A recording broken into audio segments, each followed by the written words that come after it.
السلام عليكم ورحمة الله وبركاته. ازيكم يا بنات؟ يا رب تكونوا بخير وفي افضل حال. النهاردة ان شاء الله هنعمل مع بعض وصفة من اجمل واحسن الوصفات. وصفة فعلا يا جماعة بجد روعة ومضمونة ومجربة وفعلا جابت نتيجة مع ناس كتير. نقول بسم الله الرحمن الرحيم ونحط لايكات كتير للفيديو علشان الوصفة بتاعتنا فعلا تستاهل لايكات كتير. وصفتنا النهارده يا جماعة بتشتغل على منطقة البطن والجوانب والارداف، هتخلي بطنك كده زي ما بيقولوا ملزقة في ظهرك. لو احنا فعلا عملنا الوصفة ديت وداومنا عليها لمدة اسبوع واحد بس، هي كمان مش هتكمل معاك اسبوع، هي خلال 3 ايام بيبان معاكي النتيجة. وصفتنا النهارده ان شاء الله بتشتغل على منطقة الصدر والجوانب والارداف. بس اهم حاجة قبل ما تاخدي الوصفة عايزاكي توزني نفسك قبل الوصفة وبعد الوصفة علشان تشوفي النتيجة. يلا كده يا بنات نحط لايكات كتير اللي محطش لايك، ويا ريت كمان يا جماعة الناس اللي ما بوصلهاش اشعار تلغي الاشتراك وترجع تشترك من جديد وتدوس على كلمة الكل علشان ان شاء الله يوصلها كل جديد احنا بنقدمه. يلا بينا كده نشوف وصفتنا النهارده عبارة عن ايه، لانها فعلا وصفة جبارة. عايزاكم تسمعوا لها كويس جدا جدا وتتابعوا معايا الفيديو للاخر علشان تجيب معاكم نتيجة ممتازة. اول حاجة يا جماعة هنستخدم في وصفتنا النهارده الليمون او الحامض. تمام، هناخد الليمونة بتاعتنا كده اهوت ونبدأ ان احنا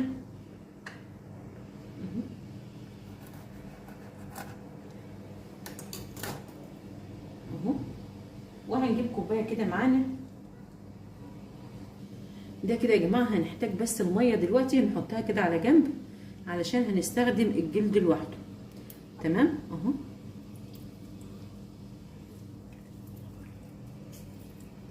نعصرها كده كويس.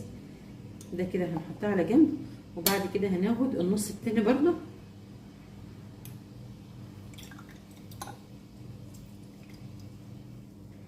كده. خلاصي ناخد بقى ميه الليمون اللي انت شفتها معايا ديت هنحطها على جنب.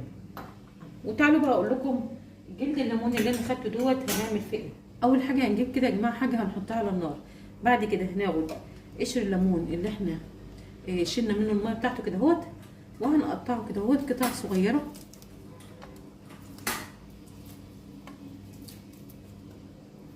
بالشكل ده كده.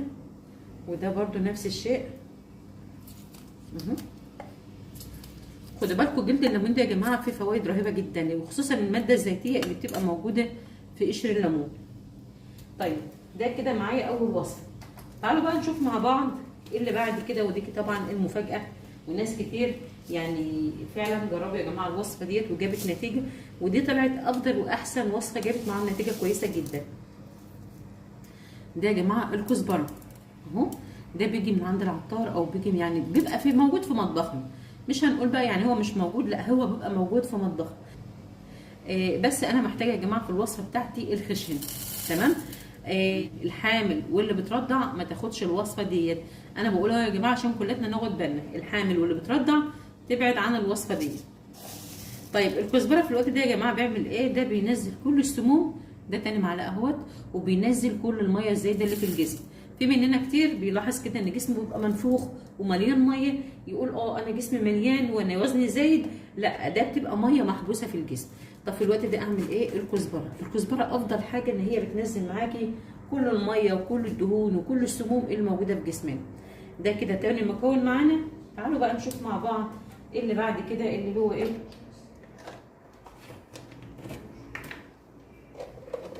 اهو ده يا جماعه كده ده قرفه، هنستخدم عود واحد بس كده من القرفه اهو، نقطعه بالشكل ده كده.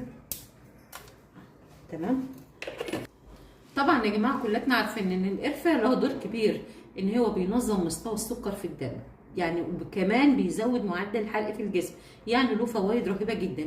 كل الحاجات اللي انا حطيتها ديت ده طبعا بتنزل معاكي كل الدهون وبتزود معاكي معدل الحرق. طب تعالوا بقى كده نشوف المكون الاخير الرهيب يا جماعه اللي فعلا بشهاده ناس كتير جابت معاهم نتيجه، اللي هو ورق اللورا. تمام، ده كده يا جماعه ورق اللورا، ناخد كده حوالي 3 4 ورقات بالشكل ده كده. اسمه ورق اللورا او ورق الغار او ورق سيدنا موسى او الرند، هو له كام اسم في كل البلاد. يعني اي حد بقى يعرف له اسم تاني كمان يكتبوا لي عشان كلنا نستفيد. طبعا يا جماعه ورق اللورا ده من افضل واحسن الاوراق اللي هي بتنزل معاكي الوزن بطريقه سريعه جدا جدا. ويمكن في ناس كتير عارفه الكلام ده كويس جدا، وناس كتير جربوا الوصفه ديت وجابت فعلا معاهم نتيجه ممتازه. طيب نعمل ايه بعد كده بقى؟ هننزل عليهم ب3 كوبايات ميه مغليه اهو.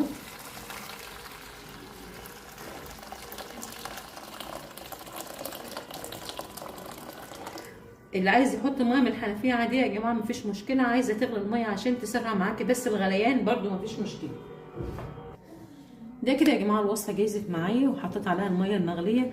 هنديلها تقليبه، واهم حاجه هغطي عليها علشان طبعا البخار دوت انا عايزه استفاد منه. اي عشبه انا بغليها بتبقى فيها زيوت طياره، وانا عايزه استفاد من الزيوت ديت. تمام، ناخدها كده نغطي عليها ونحطها على النار وبعد كده نرجع لكم تاني. وده كده يا جماعه الوصفه بتاعتنا بعد ما نزلناها من على النار. طبعا سيبناها تغلي كده لمده 10 دقايق على النار هاديه اهوت، لغايه ما بقت بالشكل ده كده وادتنا اللون اللي انتوا شايفينه ده. تمام، ده كده دلوقتي نزلت كل الفايده اللي فيه. هنبدا دلوقتي نجيب الكوبايه بتاعتنا ونصفي الوصفه. ده كده يا جماعه الكوبايه بتاعتنا جاهزه اهيت زي ما انتوا شايفين بالشكل ده كده وباللون الحلو اللي انتوا شايفينه ده. تمام، اما بقى الكميه ده طبعا هنعينها لما تبرد، هنغطي عليها لغايه ما تبرد خالص. بعد كده هنصفيها ونعينها عندنا في التلاجة، وقت الاستخدام هندفيها ونشربها دافيه. طيب دلوقتي بقى كده خلاص هنسيب الوصفه بتاعتنا او الكوبايه بتاعتنا تبرد شويه، وبعد كده هنعمل ايه؟ هنحط الليمون اللي احنا طبعا صفناه بالشكل ده كده. عند الاستعمال هنحاول ان احنا ناخد ملو معلقه بالشكل ده كده، بس طبعا بعد الكوبايه ما تهدى معايا خالص اهو. تمام، ده كده معلقه يا جماعه هنحطها على الكوبايه بالشكل ده كده ونبدا ان احنا نقلب. تمام بالشكل ده كده. اما الناس بقى اللي بتتحسس من الليمون فممكن ان هي تستغنى عن الليمون خالص وتاخد ايه؟ تحط بدل الليمون اهو تستخدم اللومش. تمام، ممكن تستغنى عن الليمون خالص لو انت بتتحسسي من الليمون، وتبداي ان انت تاخدي لومه وتحطها في قلب الميه بتاعت في قلب الكوبايه بالشكل ده كده. تمام، تبداي ان انت تقلبي كده اهو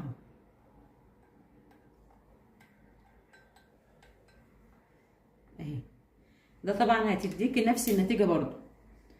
ده بالنسبه يا جماعه للناس اللي هي بتتحسس من الليمون اللي انا عصرته ما تحطوهوش، هتحطوا بداله اللومي زي ما انا قلت لكم كده. تمام، اما بقى الكميه بقى كل ما نيجي نستخدم كوبايه هنحط معلقه من الليمون اللي انتوا شفتوه معايا دوت ونشربه.